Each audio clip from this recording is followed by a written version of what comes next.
नमस्कार, dB live Chhattisgarh में आप सभी का स्वागत है। छत्तीसगढ़ की तमाम बड़ी खबरों के साथ मैं हूं रेशमा। आइए देखते हैं आज की सुर्खियां। केंद्रीय गृह मंत्री अमित शाह से सीएम भूपेश बघेल ने की मुलाकात। रायपुर एयरपोर्ट पर छत्तीसगढ़ के विकास कार्यों के संबंध में की चर्चा। छत्तीसगढ़िया ओलंपिक राज्य स्तरीय स्पर्धाओं का सीएम ने किया शुभारंभ। कहा, पारंपरिक खेलों को बढ़ावा देने छत्तीसगढ़िया ओलंपिक का आयोजन। और राज्य में भगवान राम की मूर्ति का मुख्यमंत्री भूपेश बघेल ने किया अनावरण। कहा, भाजपा के राम युद्धक और हनुमान आक्रामक नजर आते हैं, हमारे राम वनवासी। केंद्रीय गृह मंत्री अमित शाह शनिवार को कोरबा प्रवास पर थे। कोरबा में आम सभा को संबोधित करने के बाद वे रायपुर एयरपोर्ट पहुंचे, जहां प्रदेश के मुख्यमंत्री भूपेश बघेल ने केंद्रीय गृह मंत्री अमित शाह से मुलाकात कर छत्तीसगढ़ के विकास कार्यों के संबंध में चर्चा की। मुख्यमंत्री भूपेश बघेल ने शनिवार देर शाम स्वामी विवेकानंद एयरपोर्ट रायपुर में केंद्रीय गृह मंत्री अमित शाह से सौजन्य मुलाकात की। केंद्रीय मंत्री अमित शाह छत्तीसगढ़ प्रवास के दौरान कोरबा से वापस रायपुर पहुंचे थे। मुख्यमंत्री भूपेश बघेल ने गरियाबंद प्रवास से लौटकर सीधे एयरपोर्ट पहुंचकर उनसे मुलाकात की। केंद्रीय गृह मंत्री अमित शाह से मुलाकात करने के बाद मुख्यमंत्री भूपेश बघेल ने मीडिया से चर्चा करते हुए कहा कि आज केंद्रीय मंत्री छत्तीसगढ़ दौरे पर थे, हमारे राज्य आए थे तो एयरपोर्ट पर सौजन्य मुलाकात की।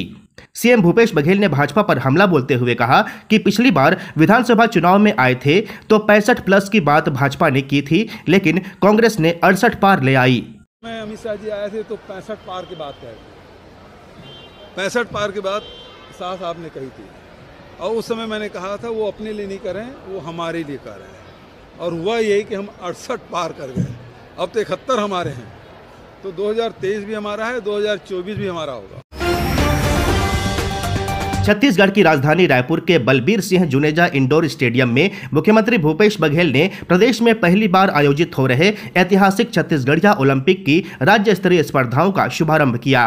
छत्तीसगढ़ के पारंपरिक खेलों को प्रोत्साहन देने के लिए राज्य सरकार ने 6 अक्टूबर से छत्तीसगढ़िया ओलंपिक का आगाज किया है। इस खेल में मुख्य रूप से 14 प्रकार के छत्तीसगढ़िया खेलों को शामिल किया गया है, जिसे लेकर आज सीएम भूपेश बघेल राजधानी के बलबीर सिंह जुनेजा इंडोर स्टेडियम पहुंचकर छत्तीसगढ़िया स्पर्धा का शुभारंभ किया। मुख्यमंत्री भूपेश बघेल ने राज्य स्पर्धा का शुभारंभ कर मीडिया से चर्चा करते हुए कहा कि छत्तीसगढ़ के पारंपरिक खेलों को बढ़ावा देने पहली बार छत्तीसगढ़िया ओलंपिक का आयोजन प्रदेश में किया जा रहा है। इस आयोजन में छत्तीसगढ़ के 26 लाख लोगों ने हिस्सा लिया है, जिसमें सभी वर्ग के लोग शामिल किए गए हैं। और अभी तक एक गांव पंचायत स्तर पे, क्लस्टर स्तर पे, फिर ब्लॉक, जिला, संभाग स्तर और अब अंतिम पायदान में सारे खिलाड़ी पहुंचे हैं। लगभग 26 लाख लोगों ने भाग लिया। इसका अर्थ यह है कि लगभग 10% लोगों ने खेल में भाग लिया और उससे कई गुना ज़्यादा खेल प्रेमी लोग मैदान में देखने आए। ये बहुत बड़ी बात है और छत्तीसगढ़िया ओलंपिक को सब लोगों ने हाथों हाथ लिया है। छत्तीसगढ़ के पवित्र तीर्थ राजिम में भगवान राम की 25 फीट ऊंची प्रतिमा का अनावरण मुख्यमंत्री भूपेश बघेल ने भव्य समारोह में किया। राज्य सरकार के महत्वाकांक्षी राम वनगमन पर्यटन परिपथ योजना के तहत लगी भगवान राम की यह तीसरी प्रतिमा है। राजिम पहुंचे सीएम भूपेश बघेल ने मीडिया से चर्चा करते हुए राजभवन में अटके आरक्षण बिल को लेकर कहा कि मैं फिर राज्यपाल से निवेदन कर रहा हूं, वो बिल में हस्ताक्षर कर दें। बिल रोकने की वजह से युवाओं का नुकसान हो रहा है। उन्होंने रमन सिंह के बयान पर पलटवार करते हुए कहा कि सबसे ज्यादा चर्च तो उनके समय में बने हैं, मेरे पास सूची है, अब वो हम पर आरोप लगा रहे हैं।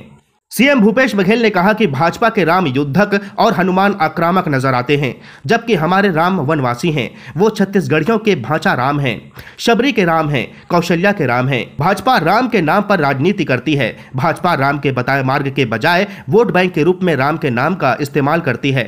हम राम के नाम पर राजनीति नहीं करते हैं। राम के नाम से, गाय के नाम से वोट मांगने का काम भाजपा करती है। न गाय की सेवा करती है, न राम के रास्ते में चलते हैं। वो उनके राम हैं, वो युद्धक राम हैं। उनके तस्वीर देखिए, हनुमान जी देखें, वो कैसे आक्रोशित हनुमान जी दिखाते हैं। हमारे जो राम हैं वो बनवासी राम हैं, सबरी के राम हैं, कौशल्या के राम हैं और हम सब छत्तीसगढ़ियों के भांचा राम हैं। मैं बार बार तो अपील कर रहा हूँ कि राज्यपाल जी छत्तीसगढ़ के बच्चों के भविष्य को ध्यान में रखते हुए ये जो हठधर्मिता है उसको छोड़ें। कि भारतीय जनता पार्टी राजभवन को राजनीति का अखाड़ा बना दिए हैं। छत्तीसगढ़ में फाइनल वोटर लिस्ट जारी कर दी गई है। सीईओ रीना बाबा साहब कंगाले ने बताया कि कलेक्टरों ने इसके प्रमाण पत्र पेश किए हैं। प्रदेश में विशेष पिछड़ी जनजातियों के 18,06,198 लोग रहते हैं। बता दें कि 18 जिलों में 5 विशेष पिछड़ी जनजाति कमार, बिहोर, पहाड़ी कोरवा, बैगा, अबुझमाड़िया रहती है। इनमें 18 प्लस के 1,15,070 व्यक्ति हैं। इनमें से 10,07,558 वोटर लिस्ट में पंजीकृत हैं। सघन अभियान में इन जनजातियों के 5,726 नए वोटर जुड़े हैं। इस तरह इन विशेष पिछड़ी जनजातियों के 11,03,284 वोट दर्ज हैं। यह उनकी जनसंख्या का 60.84% है। नई मतदाता सूची के अनुसार रायपुर जिले में सबसे अधिक 17,84,799 वोटर हैं, जबकि सबसे कम वोटर नारायणपुर जिले में 83,189 हैं। दिलचस्प है कि बस्तर जिले में महिलाएं 2,94,068, पुरुषों 2,74,119 मतदाताओं से ज्यादा हैं। चुनाव आयोग ने 5 नए जिलों की भी मतदाता सूची बनवाई। इस बुलेटिन में फिलहाल इतना ही। बने रहिए डीबी लाइव के साथ। नमस्कार।